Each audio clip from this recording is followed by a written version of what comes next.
নামাজ যদি কোনো ব্যক্তি নিয়মিত না সে মুসলমান থাকে না।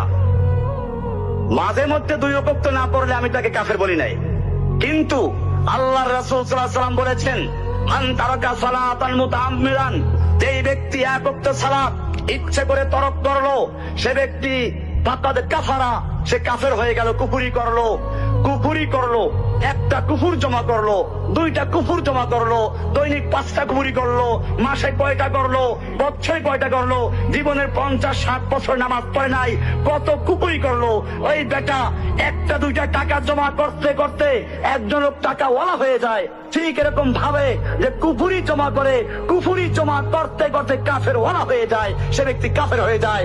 ওর বউ যদি নামাজ পড়ে ও বেনামাজি হয়, বিয়া থাকবে না, মরলে পরে জানাজা হবে না, মুসলিমের জন্য জানাজা, ওর জন্য জানাজা নাই। ও যদি মরে মুসলমানদের কবরস্থানে দাফন করা যাবে না। এই জন্য আমি আমার